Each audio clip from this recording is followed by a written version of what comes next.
Welcome to School Composting, the second feature of the fourth in the series of webinars for the Clean, Green, and Healthy Tribal Schools Initiative that are scheduled each Wednesday through February the 22nd at this same time. Several of the programs are double features, and today you're enjoying 3 programs. You're joining 128 other guests from communities, tribes, federal and state government agencies, schools, universities, Head Start programs, businesses, architectural and engineering firms. Thank you very much for your interest in the health of our schools. And welcome to GoToWebinar, Web Events Made Easy. Gardening project at a tribal school in her community that was sponsored by the Learn and Serve America grant. There she worked with science, language, math teachers, students, cannery workers, parents, and grandparents. Dianne likes worms. The school's vermicomposting project paid some of its own expenses. So great. So there's Dianne. All right. Before Dianne gives you the answers, will you respond to 2 questions about composting by selecting and clicking on the answer that you prefer? After everyone has indicated your choices, I will share the results with you. All right, so the first question, these things are a part of a healthy compost.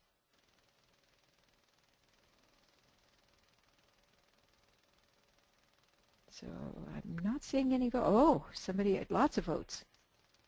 We're moving quickly, Dianne. Some split decisions here. More than half have voted.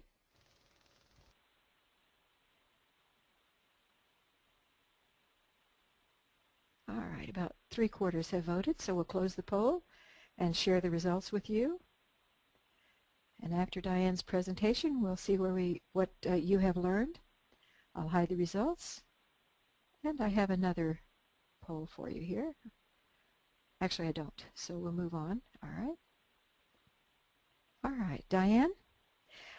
So Dianne will describe how and why composting benefits school and communities and how compost accelerates the making of healthy soil. Dianne? Saguli, Dianne Jourdan Nilgetz, Onyat Ag. Hello, I am Dianne Jourdan, and I am Oneida. The purpose of this presentation is to provide professionals with a resource that will encourage them to initiate composting of food and other organic matter in tribal and other schools. You will learn how your tribal school can reduce your waste stream and increase your recycling rate by recognizing the importance and value of waste reduction and composting.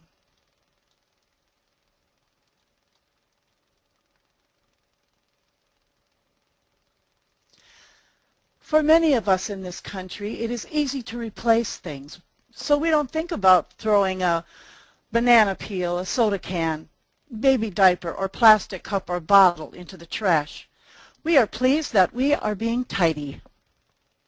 Did you know that there are some human-made things that may never decompose? Sending things to the landfill is the unnatural process for reclaiming resources. Sadly, the nutrients that end up in the landfills that could go back to the earth can't, because landfills are built to contain hazardous elements. Some studies say that plastic drinking containers, bottles, and fast food soda cups may still be around in 2012.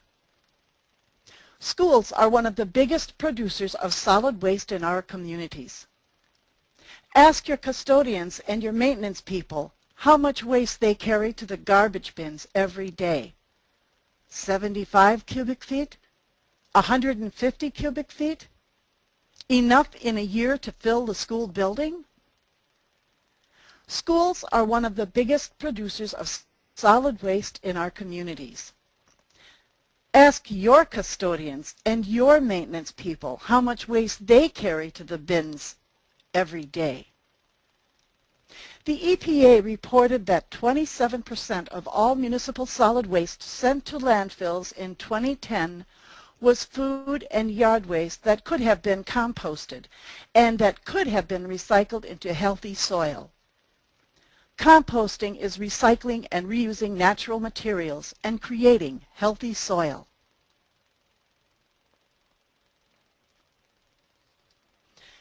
Organic materials contain nutrients that are lost when they go out with the trash. Stand in the school cafeteria at lunch and observe how many pounds of compostable food get scraped into the trash. When the Oneida Tribe of Indians of Wisconsin conducted a waste stream characterization study of our elementary school in 2000, we were surprised to discover that about 65% of the discards were materials that could have been recycled or composted. This included food such as vegetables and fruits, breads and lunch bags and napkins. If you stand in your school cafeteria at breakfast and or lunch, how many pounds of compostable food would you see being scraped into the trash? If soil were gold, and it is, we are throwing away millions. So how do you start a school composting program? As Virginia Till mentioned in her presentation, and in this graphic from the EPA, you should start with waste reduction. Reduce waste first, then plan for composting. One way to reduce food waste is donating non-perishable and unspoiled perishable food to local food banks, soup kitchens, and shelters. Some programs offer to pick up the surplus. They may even provide transportation and reusable containers. Our food waste can be food for animals. Hog farmers may welcome discards. Liquid fats and solid meat products can be used as raw materials in the rendering industry, where they are converted into animal food, cosmetics, soap, and other products. There may even be vehicles or machines that run on used cooking oil in your community. The option before sending to the landfill is composting. Composting can be done both on and off school grounds. Your school will have to decide what is best. And don't forget that a school garden is a great place to reuse the compost.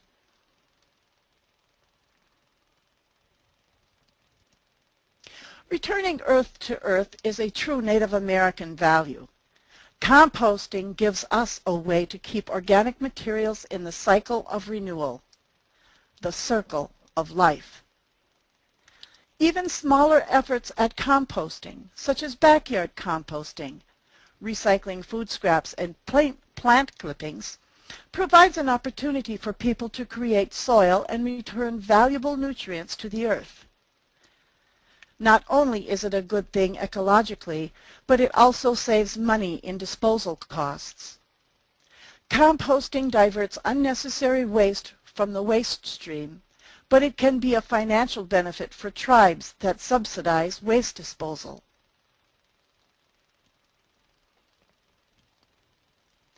Black Elk and Oglala Sioux Holy Man pointed out the importance of the circle. We take from the soil and we can create healthy soil. In a sense, it creates life from death, matter from energy, organic from inorganic, animate from inanimate, and resource from waste. Consider that when compost is added to a soil amendment for gardens, children and the tribal members can grow healthy, low-cost produce and can even revive skills that may have been lost.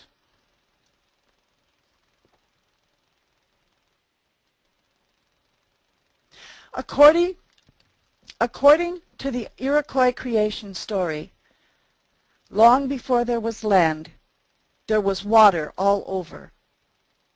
They had it right. We now know that 75% of Earth is surface water.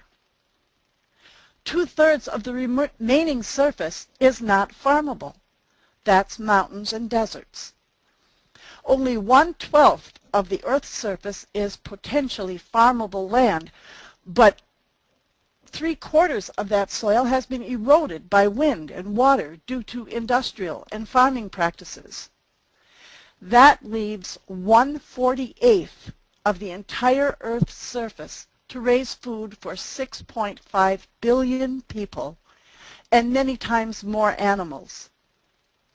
And that soil is scattered all over the planet with varying degrees of fertility and microbiotic life.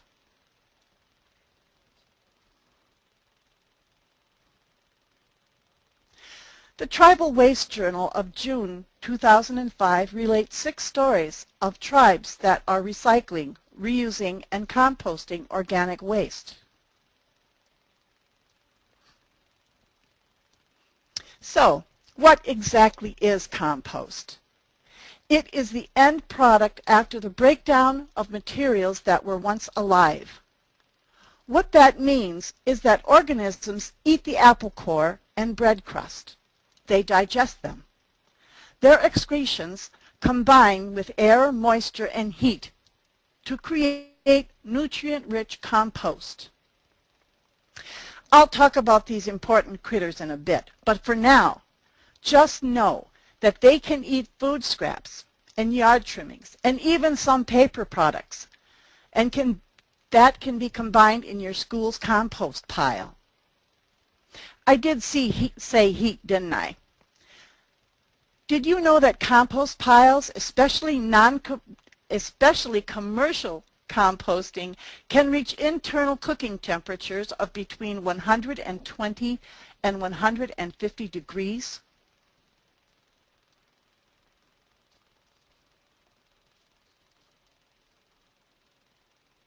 Yuck. You know how some people think dirt is dirty? Well, you know what I mean.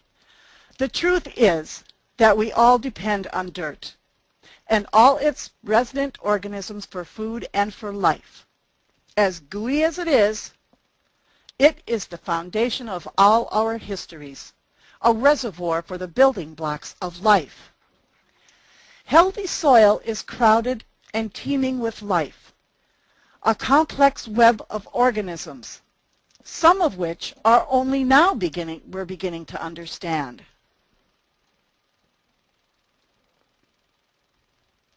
Healthy soil is full of life. What we might call creepy crawlies are micro and macroorganisms. The microorganisms include bacteria, fungi, and algae.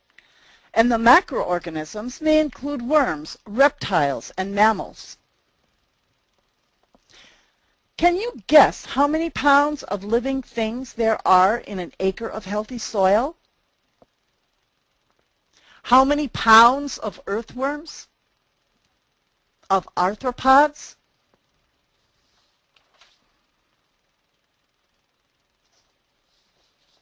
Did you guess right? Healthy soil contains 7,240 pounds of below-ground life per acre, including 900 pounds of earthworms and 900 pounds of arthropods, like centipedes. There are 7 billion living organisms in every handful of fertile soil, and a teaspoon of soil may contain several yards of fungal-type root systems called hyphae. A school composting program can help ensure all these great organisms make a home in your community and stay. So you shouldn't be afraid of these creepy crawlies, but build soil that welcomes these important nutrient creatures. You can see the circle and interdependency of life and the importance of soil. Plants capture sunlight and recycle the nutrients so they become available to other life. From soil comes food for uncountable terrestrial organisms, including us humans. Earth's healthy soil produces food, habitat, beauty, and comfort for all species. What happens quite naturally in healthy soil is that plants both thrive from and feed the soil. Nitrogen-fixing bacteria contribute to the aerobic and anaerobic bacteria and fungi's ammonification, which goes to the nitrifying bacteria, and so on. When we compost organic materials, we are creating a laboratory for these things to happen naturally, and with our help and contributions. So, like the natural process above and underground, compost is produced through the activity of microorganisms. These require oxygen, moisture, and food in order to grow and multiply. And if we provide these things, we create soil. Not only that, but if we prepare our compost just right, the natural decomposition process can be accelerated. When compost is active, it passes through a high temperature phase that sanitizes the soil and speeds up decomposition.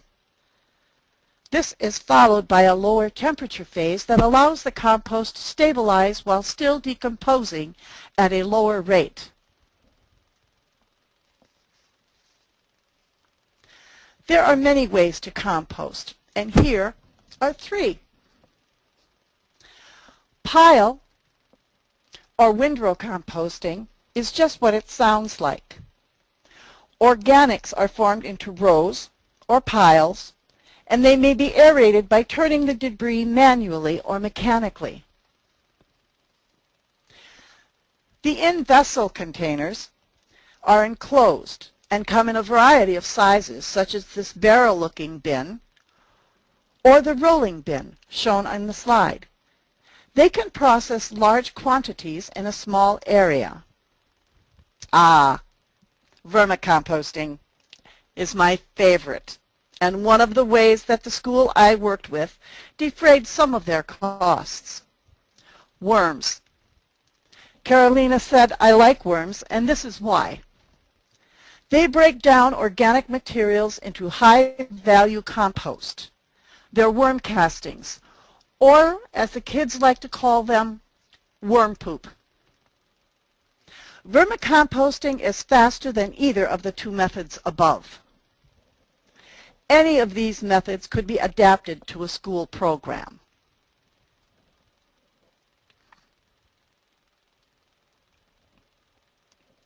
Because composting is an acceleration of the decomposition process, it requires resource products and bulking materials, or food called greens, and dry organics such as leaves or wood chips called browns. In a compost pile, the ratio of browns to greens gives the decomposers, all our little critters, a balanced diet. Alternating layers of browns and greens helps to maintain the ratio, keeping the compost pile light and loose and flowing air, allowing air to move freely through it. Here you can see the inside of a healthy compost pile. Greens provide nitrogen, browns provide carbon, and the decomposers provide heat.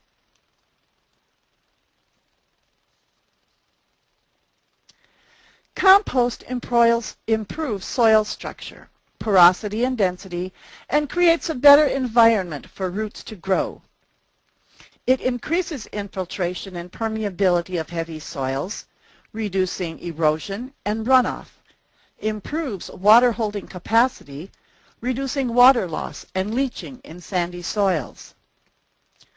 Rich soil supplies a variety of beneficial macro and micronutrients and may control or suppress certain soil-borne plant pathogens. It can even bind and degrade some pollutants. Compost reuses and recycles, produces healthy soil, and contributes to the health of all living things.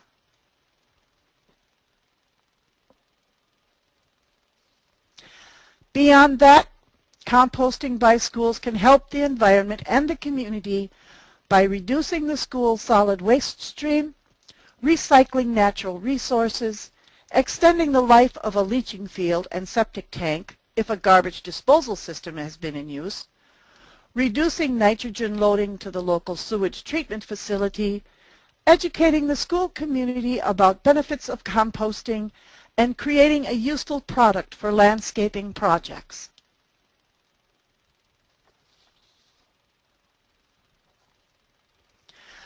Do you want to consider school composting?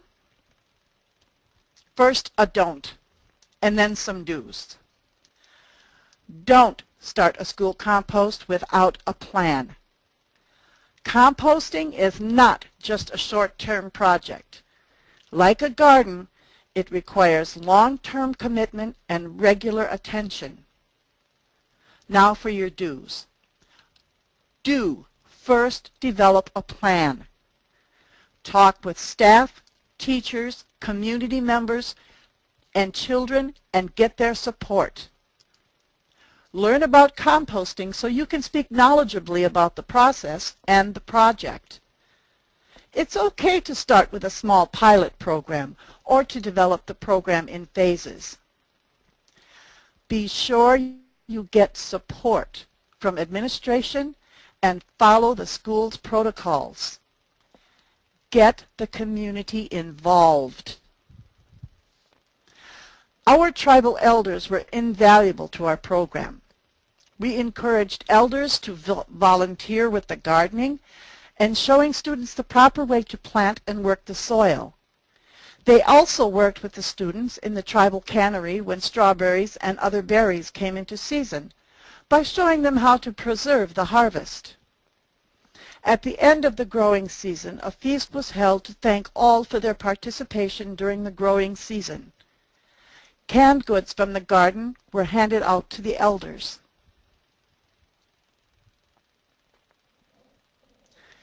Students are really the target audience for the composting program. They can be a major part of it by participating in sorting their food waste daily in the cafeteria.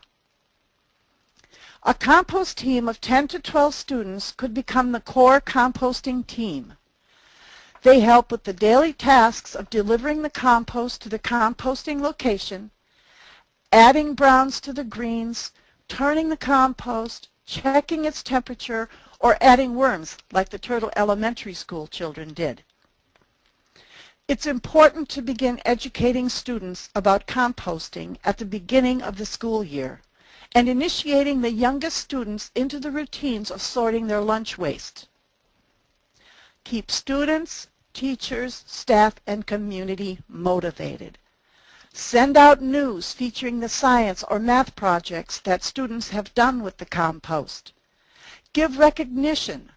Make stories and jokes, public address announcements, prizes, signs, and posters of progress of the pile.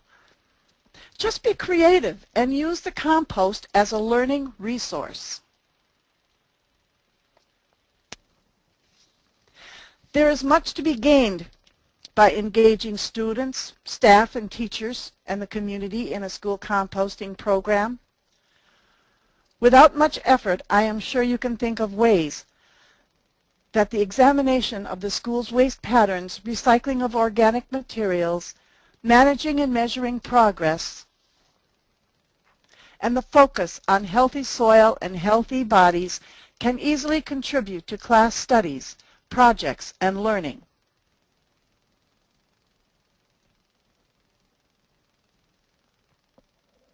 These are resources I used in the development of this program and that offer helpful information for your composting project. I am looking forward to hearing from some of our participants if they have engaged in recycling and reusing, particularly of organic materials in composting or in other ways.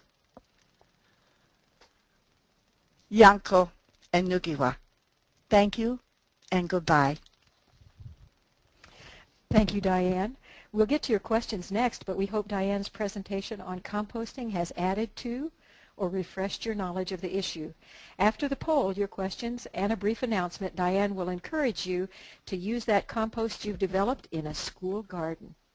So let's take a look at the poll. Dianne, let's see how well folks participated. Here's your question. A healthy compost contains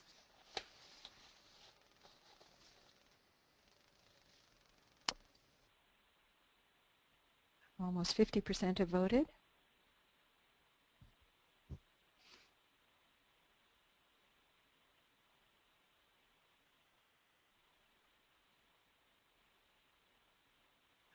it's slowing down, so I'll close the poll and share the results with you. So Dianne, you can see that as well. Any comments about the results of the poll? Well, I think everyone was paying attention. It looks like 85% say all of the above. Great, thank you. That's awesome. It is awesome, thank you. All right, so let's see if anyone has questions. Do you have questions for Dianne or comments? Here's one from Dan. Let me be sure. Rebecca, are you available to share any of these questions or comments? Hi, Carolina. We do have a comment here from Dan Anderson. He says that they compost at their school lunch program and have had a worm composting program at the Fond du Lac Ojibwa school for 12 years. And they use the compost in conjunction with their school community garden. That's great. Yeah. Anything else? I see a couple comments from Josh. Josh, would you like for me to open your microphone so that you could speak to all of us? If you'll raise your hand, I'd be glad to do that. Looks like you have some comments or questions, or I see. Can't find your name. If you raise your hand, Josh, I can open your microphone. Josh, looks like he just left a question. So I'm not sure what he meant, Dianne. Let's see if you can sort it out. Carbon sources called greens, nitrogen sources called browns. He's got both of those. He's got them switched around. Nitrogen is are the greens, your grass clippings, and the carbon is your browns, which are your twigs, your grass. What did I say? Grass, yeah. Things like that. The hay or straw that you put in there, those are the browns, and those are their carbons. I see a couple more questions. Rebecca?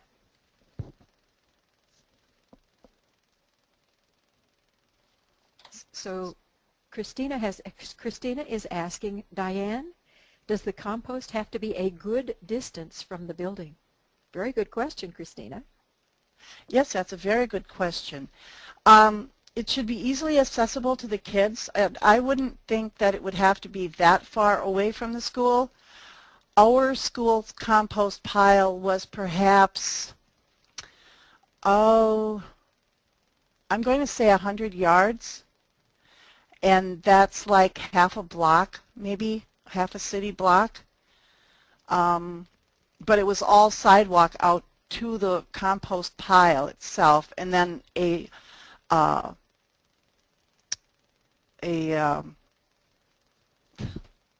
mulched path that led up to the compost pile with wood chips and other mulching material to keep it clear for the wheelbarrow and the wagon to get through.